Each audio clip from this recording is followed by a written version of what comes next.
Is Harvestella for you? That is the question we'll be trying to answer today. Also, hi, hello, I'm Rosaldia.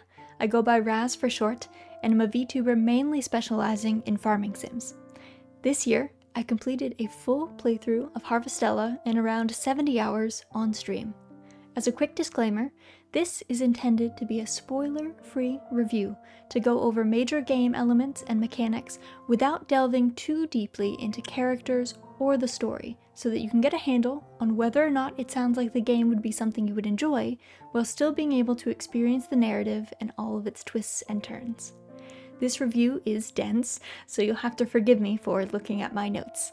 I've broken up the review into several parts, and while I would suggest watching the whole thing for the full effect, if there is a particular area that is make or break for you, I have timestamps to each major section below.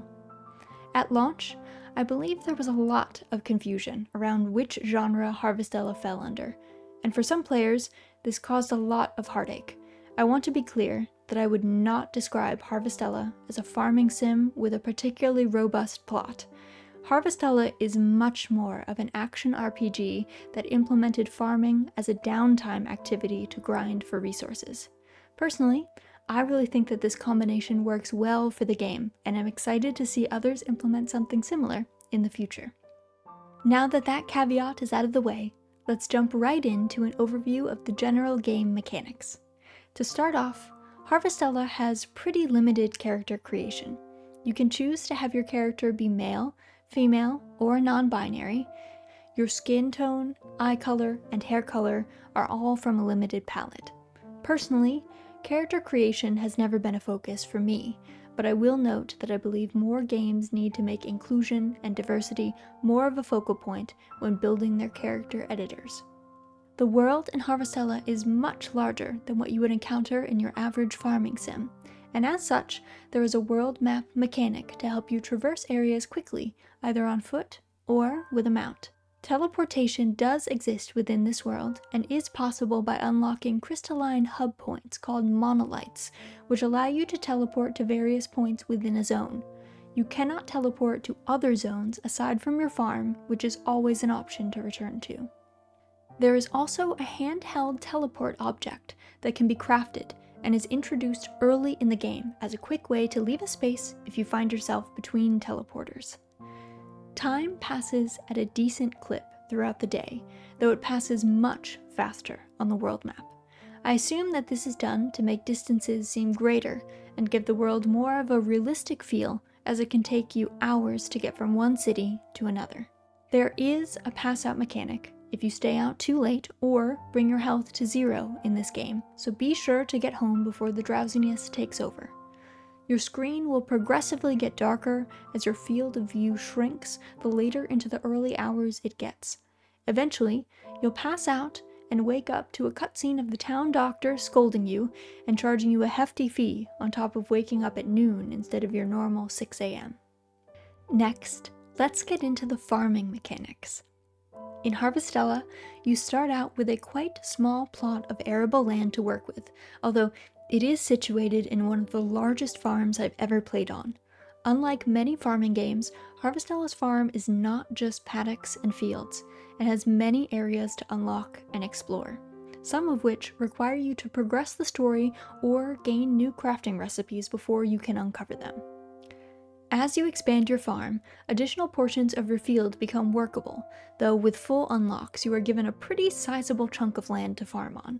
I only unlocked probably about half of the farming plots available to me, and had more than enough space to get all the materials I needed and house all of my maker machines. All of your buildings are pre-built in Harvestella, which means that you don't have to worry about grinding materials to build any or needing to reserve space on your farm to place them. Though, the 2 buildings housing animals do need to be unlocked before you can buy any livestock. If you are particularly interested in the livestock, please note that you need to progress far enough through the first dungeon before you can unlock the livestock dealer in town. The animals in this game are quite cute, though they are limited to only 2 types. There are the cluff owls, which are akin to chickens, and woolums, which are similar in appearance to alpacas, which are your dairy animal. Interaction with them is limited to just petting them each day and collecting their resources. You never get to see the inside of their buildings or move them in or out, though this is probably done to streamline the experience and not add too much to an already loaded plate. To prevent users from having to juggle too many activities at once, crops in Harvestella don't wither if you don't water them.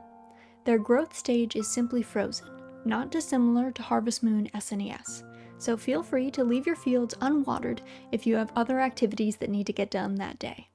One twist that I really enjoyed was seeds being locked by both region and season. You find out early on that several of the cities in the world of Harvestella perpetually experience only one season, unlike your farm, which experiences all of them.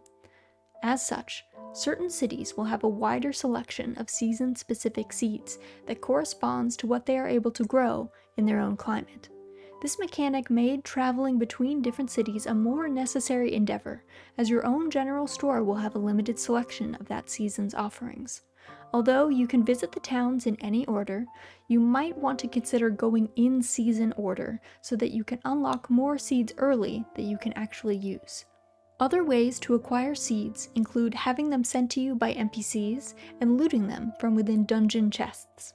Unlike most farming sims, your tools will not be upgraded with money or resources. Rather, tools will upgrade via completion of particular tasks. This is a mechanic that unlocks fairly early in the game, but is not given to you on day one. As with other farming sims, there will be portions of your farming plot that cannot be cleared until you upgrade your tools to a certain point. Harvestella must have heard my prayers for a watering can that does not require refills, because that is exactly what they gave us. The watering in general is very smooth, and you use a tool that almost feels like a hose rather than a watering can, continuously pouring water over plots as you walk around to reach all of them. Don't worry though, if watering by hand isn't for you, eventually you will be able to get crafting recipes to make sprinklers. In general, crops also grow much faster than your average farming sim, with the majority of field crops taking under 7 days to ripen. Some crops mature in only a day or two, which can make it easy to acquire a large stock of them to use in cooking or to sell. Normally, in farming sims, harvest time is nearly as arduous as planting time, but in an effort to streamline the experience, Harvestella gave us batch harvesting. This is an ability that also upgrades via tasks, but it does allow you to eventually clear entire sections of your field at once. I was really excited to learn that our farm provides us with the ability to plant seeds in biomes other than the traditional fields. It was interesting to get to see plants with different care requirements being accommodated within one large farm area, and I hope other games can take this mechanic into account for future releases. Seasons in Harvestella are fairly standard, running for 30 days with 1 day of the intermediary Quietus season in between. Quietus is unique to the Harvestella world and pivotal to the story. It is a season where particulates invade the air and all living beings must hide inside or risk death while exposed crops wither. This means that although some plants can be grown in multiple seasons, you will have to plan your plantings and harvesting around Quietus, as nothing survives that time. All of the seasons are quite beautiful on the farm, so I highly suggest experiencing all of them, even if you find yourself moving through the story at a fast clip. Overall, I really liked the farming in Harvestella, and though the ranching aspect was arguably the weakest element, I appreciated how streamlined the experience was, because my morning farm chores were doable in a short time, which allowed me to be on my way and working through quests, exploring dungeons, or traveling that much faster. Now we'll move on to discussing the life sim mechanics in Harvestella. As many of you know, I have a deep loathing for maker machines in farming sims, and though Harvestella did include them for processing materials to be later used in cooking or crafting, I didn't find the number of machines to be overwhelming, though they did have to be placed within your available farming plot, which does make for some space constraints early before you expand your farm. One of my favorite aspects of Harvestella was how integral cooking was to the game. Most of the time in farming sims, I find that cooking is relatively unneeded, especially later in the game as your stamina tends to increase. This was nearly the opposite in Harvestella. Cooked foods act as a resource replenisher for energy, provide buffs for fighting, and offer an opportunity to make quick and easy cash by turning in specific meals at the various inns around the world. You can only cook at a workstation within your home, and each meal takes a certain amount of time to prepare, so you will have to budget time for the activity, especially leading up to exploring new dungeons. You are given a few recipes at the start of the game, but many of them you will have to discover or buy from the various general stores around the world. Those that can be bought usually come in several batches of recipes, and usually all batches from that region will need to be purchased to complete all the food deliveries at an inn.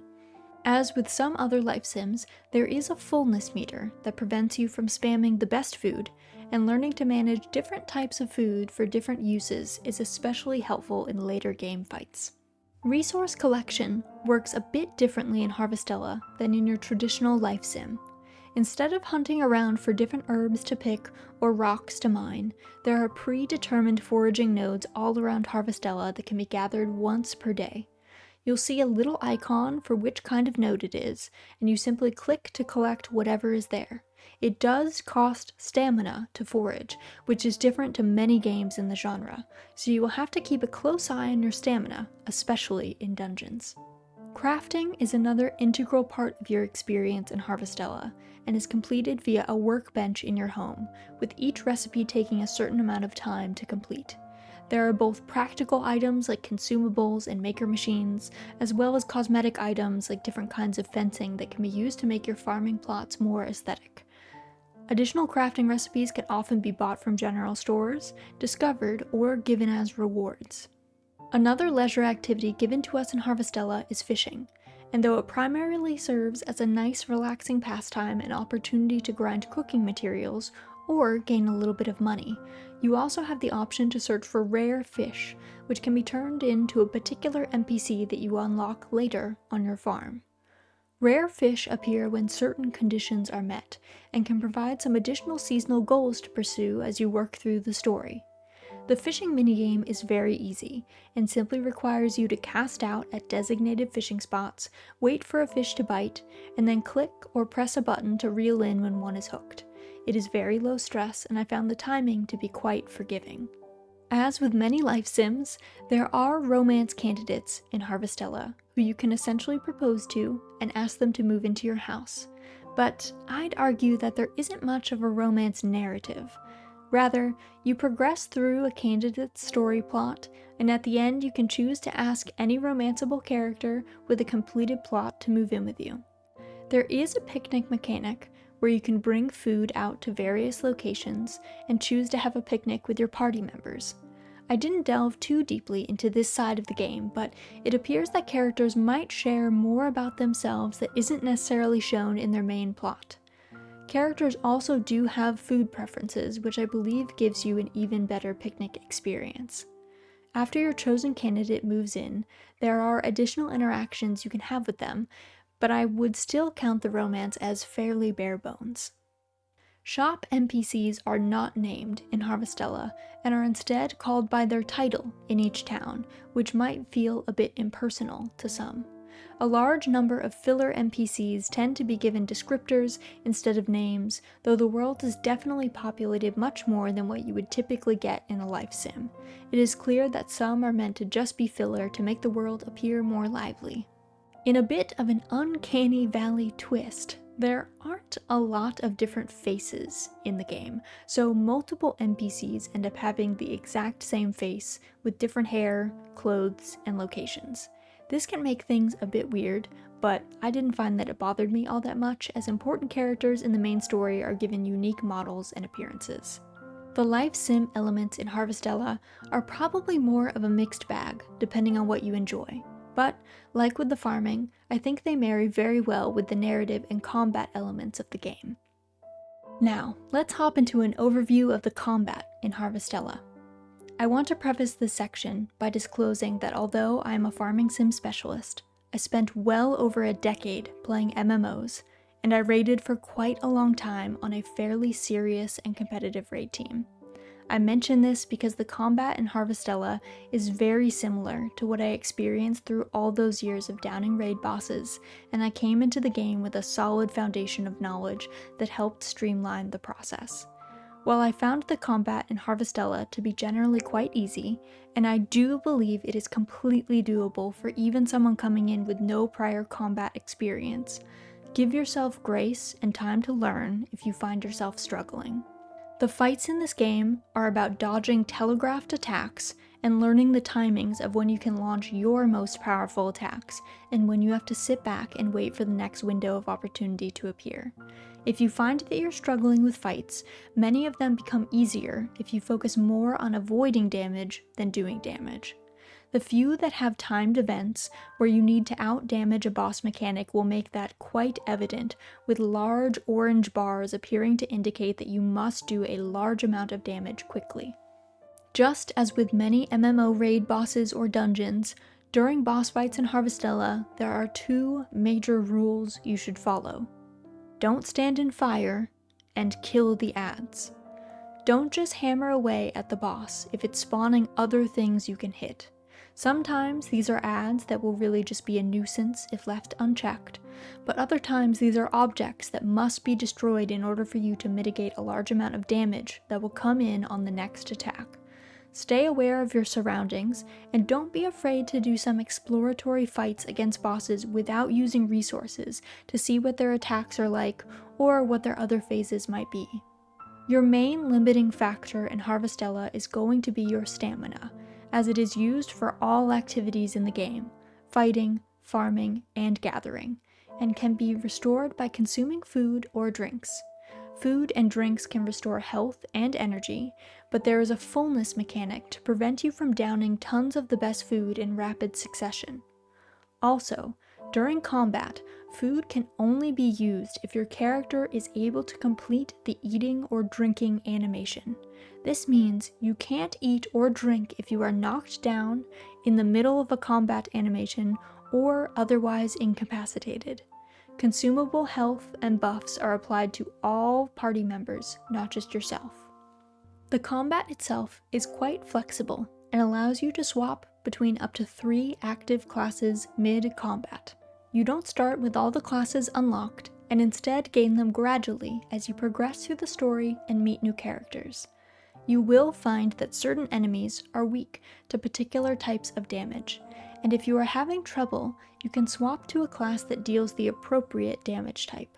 You can respec which 3 classes you have active at any monolith, of which there is usually 1 per dungeon section. There is also a break mechanic, which gives you additional damage bonuses for a set time if you fill up a bar by doing enough of any of the various types of damage. You can increase the amount of additional damage by swapping between different classes to do different types of damage throughout a fight. Quite honestly, I did not make use of the swap mechanic nearly at all throughout my time in Harvestella. There were 1 or 2 fights where I was a bit more purposeful about which class I had used or which ones I had in my party, but overall I essentially ignored this mechanic for the entirety of the game. So, if you are a specialist like me and you enjoy getting in the groove with a single combat style, that is also an option for you. In general though, I would suggest ensuring that you have at least 1 melee and 1 ranged class in your set of 3, just in case you come across a boss that is much easier for one damage style than the other. Each class has its own leveling tree that unlocks new abilities or powers up existing ones as you gain experience using it in combat. If you are someone who likes to swap classes to give yourself the most optimal damage for a given fight, you might have to do some grinding in the various dungeons of the world to bring all your classes up to an equal level. This is by no means necessary, however, and it is entirely possible to get through the game without any real combat grinding. In addition to your own set of 3 classes you can swap between, you have 2 party members to adventure with, which helps to fill out the team to allow for more varied gameplay.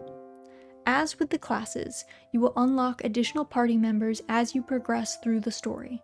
I usually suggest using your party members as an opportunity to fill holes in your damage types or to complement your own playstyle. For instance, I ended up preferring to play one of the ranged classes. I normally brought a tank and either a melee damage dealer or another ranged damage dealer depending on how I was feeling about the fights ahead. Your party members will tend to target and attack whatever enemy you yourself are targeting, even if something else is completely demolishing them. This means that you'll have to be smart about attacking targets that are particularly troublesome, those with scary status effects like poison or stuns, those that can heal, or maybe even those that you just don't like. Though your party members will do their best to run out of void zones themselves, during certain boss phases they will try to run to your location and stack on you, so make sure that you're positioned well to avoid all of you taking excess damage. It should be noted that when your party members' health reaches 0, they will despawn for a period of time. You don't have to do anything special to get them to spawn back in, but the wait time is enough to discourage you from letting them drop. This is especially true on boss fights, where losing a party member usually spells a wipe, unless you're at the very end of the fight. I'd say that just about everything in the game is pretty well tuned to having all 3 of you attacking at once, so do your best to watch their health bars as well as yours. Gear in Harvestella is relatively bare bones, as you only have 1 weapon per character, including yourself, that should be upgraded as you progress with materials that you will naturally be gathering from the various dungeons you visit. You also have the opportunity to wear 2 rings, which can help give you small buffs or reduce particular types of damage. Overall, I tinkered with the gear very little, and only really swapped out my rings if I was feeling the strain of overcoming a particular fight or mechanic. Dungeons sometimes block the way to a particular zone. Once getting to the other side of the dungeon once, you will unlock the ability to skip it on the world map for quick access to the areas beyond. Though you can always return to the dungeons to grind experience or hunt for particular materials. Several side quests also tend to open up once dungeons have been cleared and encourage you to revisit those spots for story reasons. There are some obstacles in dungeons that will not be removable until you unlock new crafting recipes later on in the game, which gives the dungeons additional exploration potential. There is only 1 dungeon that appears on the world map late in the story, which I believe might be removed if you complete the story. So, be sure to be thorough when you have the option to be if you're a completionist. As a final combat note, I found the final boss to be a large step up in difficulty from the previous encounters. It also had the unfortunate side effect of being one of my least favorite encounter archetypes, but that doesn't mean it will be that way for everyone. If you find yourself struggling here, just plan to be patient and give yourself time to learn the fight. As always, if you're having a hard time, you can always change up your party or classes to target damage weaknesses, stock up on additional food to help you heal through high damage phases, or do a little grinding to level up your gear or class trees. Overall, I found a lot of joy in Harvestella's combat. A lot of the boss encounters were a fun challenge to play through, I liked the variety of different classes available, and I enjoyed riddling out how best to create good rotations.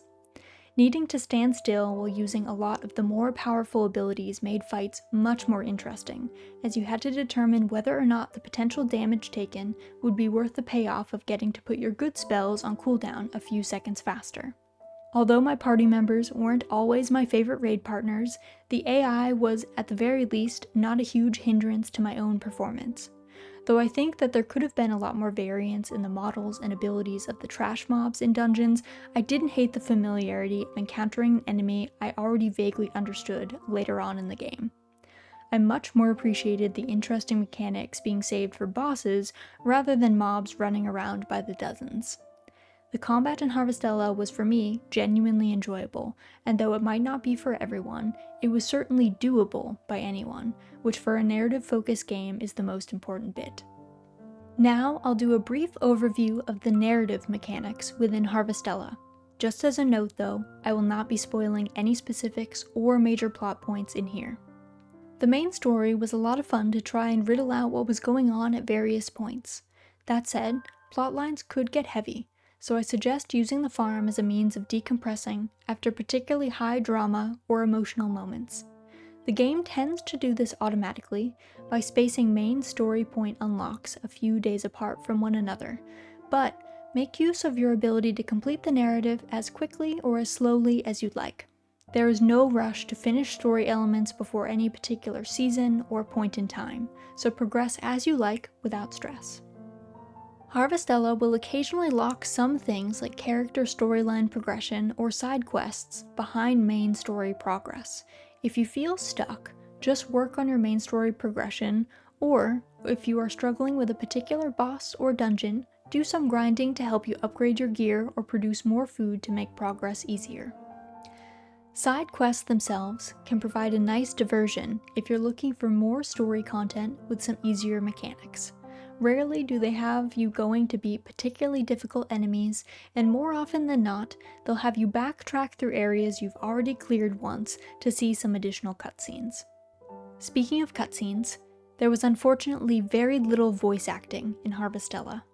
Important bosses tended to have some, but that can get a bit overwhelming to absorb while you're in the middle of a tense combat phase. I didn't mind it too much, as I had a lot of fun getting to do the voices myself on stream. I often find poor voice acting in games to break the immersion for me, and would prefer none at all to subpar or budget voice lines, but I could definitely see how the solo experience could be jarring, having to read so much text at emotionally charged moments with nothing from the characters. If we do ever get a sequel or a game in a similar vein, I'd love to see them implement something like Doraemon's Story of Seasons, where each dialogue section elicits at least some kind of exclamation sound or short sentence from the character. For such a cutscene-heavy game, the lack of voice acting was more noticeably absent than in your average farming sim. There are multiple possible endings in Harvestella, one true ending and 2 non-canon endings. The game will make this pretty clear by putting a save in front of you at a key moment. Please make use of the save, and give yourself the option to return back to check out the other endings if you so desire. I was able to complete the game in around 70 hours on stream while talking to chat, and still having some downtime days dedicated to fishing, farming, cooking, resource gathering, completing side quests, finishing every character's storyline, and doing some additional dungeon exploration. You can certainly go much longer than this, but I would budget between 60 to 70 hours for a fairly robust playthrough that progresses the story at a fair clip without rushing. As a final note, after completing the true ending, you will be able to farm infinitely. So if you would like time to get your picture-perfect farm together and want to see how everything looks unlocked, you can certainly do that before the main story is completed, or you can take your time afterwards. Now, to wrap things up, here is my overview of who I would or would not recommend Harvestella for. Harvestella is not for people who like rich romance plotlines, a large cast to meet and grow closer to, livestock-focused farming, pacifism, or the rural small-town feel. However, I would say that Harvestella is for people who like a strong narrative, combat with options to play multiple classes, relaxing farming with relatively low stakes, robust cooking and for cooking to actually matter, a large world to explore, or for those who want to break out of the traditional farming sim mold. And that concludes my spoiler-free review of Harvestella. I hope that this was able to give you a sense of what the game entails, and perhaps encourages some of you to try it out for yourselves. To be honest, I really did enjoy my playthrough, and though it isn't necessarily my favorite farming-focused game, I was a big fan of the marriage between the more combat-oriented narrative of an action RPG and the leisure activities of a farming sim. If you felt that I missed anything or you had any questions, feel free to leave them below in the comments, and until next time, I hope you have an excellent rest of your morning, afternoon, or evening, cottagers.